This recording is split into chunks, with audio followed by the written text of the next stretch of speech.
I met with actually on 2 occasions. It was supposed to be 3, but it did not work out that way. So 2 occasions, but 3 sessions? Basically, yes. Okay. And where were you, where did you meet with Tanner? I met with Tanner at a private interview room near the pod where he's incarcerated. We had privacy. The door was shut. The chairs were comfortable. It was, for a jail setting, very conducive to having a private, interview with any defendant. We could hear each other, see each other. It was fine. Why is that important? Because when you are trying to interview a defendant through glass or through one of those telephones, you really cannot get into the intimacy and depths of their life. You cannot do that through a telephone or through a glass barrier. It is a relationship. When I meet with someone like Tanner, we have to be able to see and hear each other, to actually be in the physical presence of each other, because it is not just an interview for facts. It's my ability to develop a relationship with Tanner or another defendant, and in that relationship, understand how he functions. It's one more very, very important piece of evidence. Could the fact that there were other people, let me back up and rephrase this.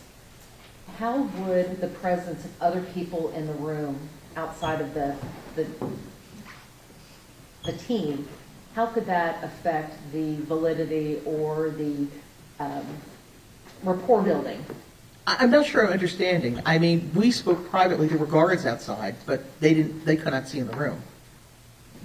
Would having the guards inside the room impede your ability to conduct a thorough evaluation? I would not have conducted an evaluation under those circumstances. There would be no way that private information, not just from a legal perspective, but very sensitive information, no defendant would ever, especially in an incarceration setting, divulge issues of vulnerability or loss or weakness or anything.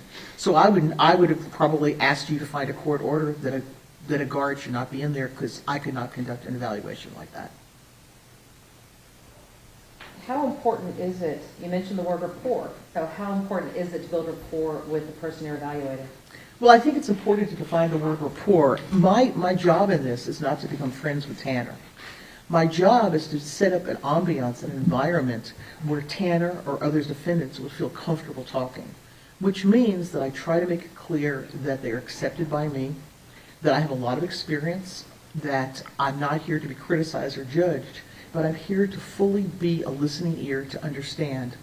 And that, yes, I may ask questions that are going to be painful, that are going to be embarrassing, but I'm hoping that there'll be a level of trust and actual likability between us, that a client or a defendant would divulge such information.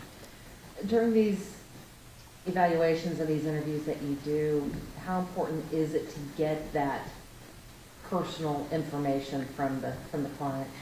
It's crucial. I mean, if you went to a therapist and you did not feel comfortable with that therapist, you would not divulge your information that is highly personal. You would not feel comfortable with that person. There's a big difference, and I get asked this question a lot, between caring and likability and respect. Okay, I want this to be a respectful relationship. It's fine to tell some jokes sometime, and Tanner sometimes says things that are a little bit off the wall, and that was fine, but it has to be a level of trust.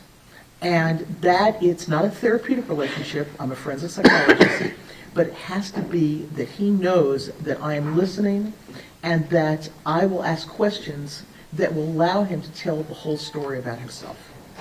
Is that another reason why it's important to have your privacy and not have other people in the room with you while conducting these evaluations? Absolutely.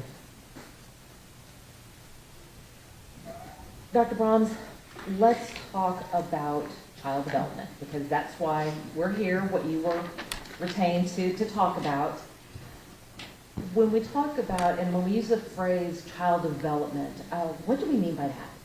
What we're talking about is the trajectory of someone's life. We're talking about what happens, first of all, in the womb, in utero, which obviously is very significant in this case, but also historically. What are the people like that raised a particular person? What histories do they have? Obviously, in this case, both his mother and grandmother had problematic histories. Doesn't make them bad people, but they do. And then we look at stages of development. Every child, whether you live in Fort Worth or you live in, West Africa, goes through similar stages of child development, of where there's certain milestones and certain critical stages of life that children have to go through, hopefully successfully. And then we look at adult outcome and what skills and strengths they had or did not have as a child to have a successful adult outcome. So development is looking at the whole course of someone's life and trying to understand at every point why things were either successful or why they might have been problematic. You had mentioned in utero. Does that mean that development begins before birth? Well, it begins genetically as well, but yes, significant issues can occur when there are prenatal complications. Dr. Brahms, you talked about there being stages of child development. Let's talk about those stages, okay? That's fine. What is the first stage of child development? Well, the first thing a child has to do is they have to be able to attach to others. And in order to attach to others, you have to have a caregiver that is there for them on a consistent basis. It doesn't mean they have to be perfect parents. None of us are perfect people. But it means that they have to respond to that child's needs. It's reciprocity. It is the give and take between a parent and child. And in order to do that, you have to have a parent that is emotionally and psychologically available without their own problems to actually respond to what a child needs. And it's very simple. A mother needs to be able to touch the child's face, and then the child touches the mother's face. The mother smiles at the child smiles back at the mother. But to do that, you have to be consistent, and you have to have the ability and knowledge to do that to an infant. When those things do not happen, with a regular child, not somebody who has a neurodevelopmental disability, when that doesn't happen, the child becomes very agitated. They cry a lot. They scream, because the parent is not there to modulate their emotions. When an infant knows that there's a caregiver and the world will respond, the purpose of parenting in this first year is to teach a child that the world will respond to them, and that they don't have to go to desperate measures to get the world to respond to them, that world will be responsive. So that first period of attachment is significant as a building block for the rest of someone's life. Dr. Brahms, you mentioned neurodevelopmental disorders. How can a neurodevelopmental disorder affect the development of a child? Well, profoundly. I mean, I know back in the mid-'70s I was doing research on how children who were not, we call it biobehaviorally regulated, how that affects not just attachment, but it also affects the rest of their development in their life. So when we have a neurodevelopmental disability, one of the impairments is the ability to self-regulate. Now, Ms. Anderson, in the olden days, okay, even more olden days than me, okay, you were able to do evaluations on infants, and they had a pinprick of an experiment where you take newborns and you prick their heel just a little bit with a little needle. Some children didn't even notice it. Some children cried, but then they put their hand in their mouth and self-soothe. Self-soothing is not something that people with neurodevelopmental disabilities do. Tanner has never self-soothed except in very immature ways. Some children will just cry and cry and cry. So much of this is related to, some of it's we call temperament, but a lot of it is just basically brain development. So it does matter, because a child who is neurologically impaired is going to have a harder time when that comfort and that reciprocity is not there, because they can't comfort themselves.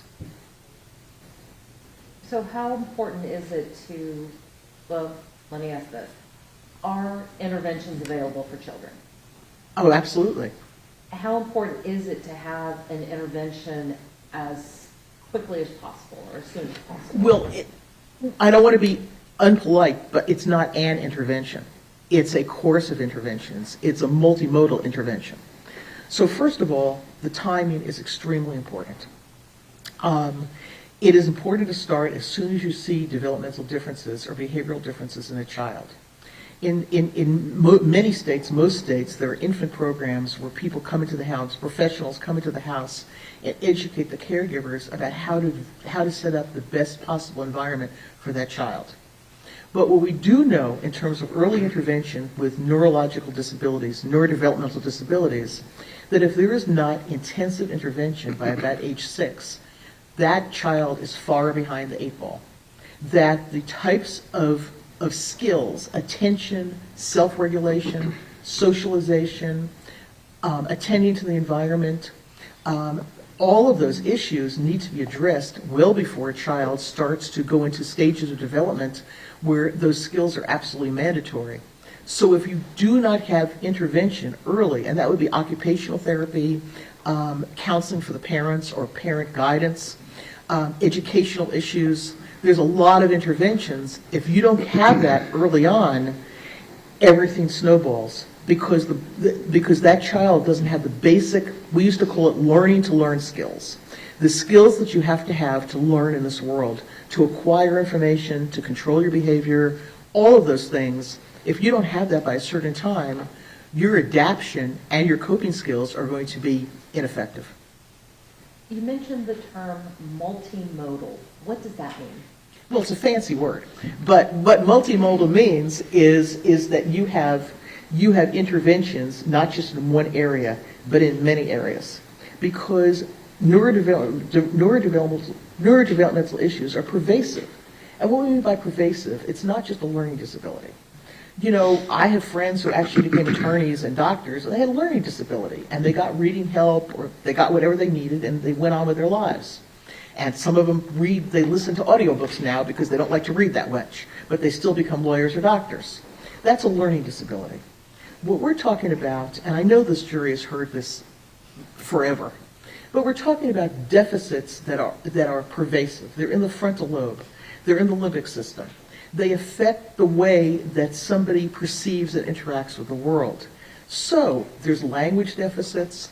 There are occupational deficits in terms of learning to learn, learning how to pay attention in school, getting other skills, whether that's baseball or handwriting. And then, of course, a very important core is the parenting issue. Those parents, because the people who really intervene emotionally as well as functionally, like teaching children, are the parents.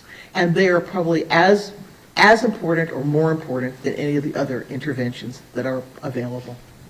You mentioned occupational, you mentioned learning disabilities, you mentioned teachers.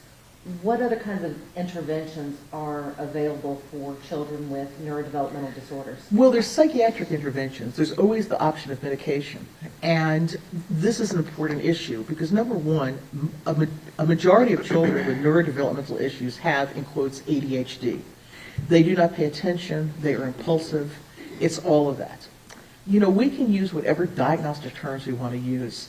I usually don't say ADHD because I think it's part of the whole neurodevelopmental issue, but they have those problems. And you can treat that with a wide variety of medications. The secondary problem comes is that children who live a life with this type of impairment develop secondary diagnoses like depression. That's certainly true for Tanner. So we have to look very carefully at controlling those, or at least remediating, addressing those secondary diagnoses. Because then when you have a neurodevelopmental disability or impairment on top of a secondary problem that's major, now the problem, it's not just additive, it's interactive. What do you mean by not just additive, but interactive? Because what happens with this group of neurodiverse people, especially those, here comes another clinical term that we call level 1, higher functioning people with a normal IQ like Tanner, is they tend to get overlooked. And what happens is they're oddities. They're oddities in their family, they're oddities in the world, and they develop secondary diagnoses like depression. And then the more depressed they get, the less they function well in other areas. And when they function less well, then they become more depressed. They turn to drugs sometimes. Substance abuse is common in this population, especially these higher level functioning people, because they are not out there. Everyone expects things from them that they can't do. And so they try to mimic what they can do, but they can't do it, and everything snowballs. And so these are serious issues, both in terms of medication and other interventions.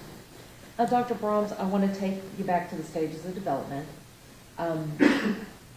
You had mentioned attachment. Is that the phase also where children start learning how to explore the world around them? Yes. After a child hopefully becomes healthily attached to the world, there's a stage we call autonomy.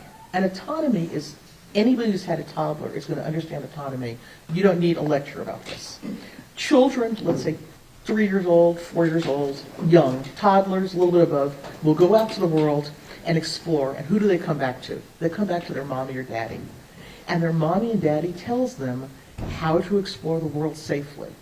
If you want to look at a flower, you go look at a flower in the garden, but you don't rip it up. And you get compliments from your mom. You went and smelled that flower, but you didn't take that flower out of the ground. That is really grown up on your part. And then the child comes back to the parent for that compliment, and they get a hug, then they try to explore something else. So in that stage of autonomy, which is sort of toddlerhood, preschool, they start to learn how to deal with the world with their emotions being controlled and with their behavior being controlled, because there's a solid parental figure, a solid caregiving figure who is there to guide their behavior and give them that feedback and that reinforcement and that guidance, so when they go out to the world, their behavior is controlled, they can look at their environment, they can enjoy their environment, and they get attention. And I don't mean spoiled attention, but they get attention from a caregiver that they are able to be the big boy or big girl and do what has to be done to start to be part of this larger world around us. What happens if you don't have that kind of solid parent to help you during this stage? And what happens if you also have a neurodevelopmental disability? I mean, those things are going together in this case. What happens is children who do not have that guidance do not know really how to control themselves. Children who are neurodevelopmentally more normal may have less trouble doing those things. But when you have this hyperactivity and this impulsiveness and this generally agitated state, and when you have a family who can't give you what they need, then your ability to be able to go out in the world and act in an appropriate manner and not be afraid or not be overly inappropriate, that is compromised. And so in cases where you have a solid parental figure that can help navigate that aspect of child development, is it easier for a child with neurodevelopmental disorders or issues to succeed? Well, let me phrase that the opposite way. Is that when a child with neurodevelopmental differences does not have steadiness, when they're moving all the time, for example, if their parent is on drugs a lot, if there's different people in the house, if they have different caregivers, they are getting the opposite of what they need, because a child with these disabilities needs predictability and stability and responsiveness. So predictability, stability, responsiveness. That is what is going to modify their neurological damage. Now, all children need that, Ms. Anderson. I'm not saying that we should let other children just do what they want, but in terms of pervasive developmental issues, it's very important to have that stability, that predictability, and that responsiveness. If you don't have that, the brain does not have a way to modify. I'm not saying heal. I'm saying to modify and have that child have the ability to use all of their ability and their skills to have a more adequate adjustment and successful adjustment. Hang on just a minute. We have a juror who has requested to take a short break. So let's Okay. take 10 minutes. We'll come right back in, okay?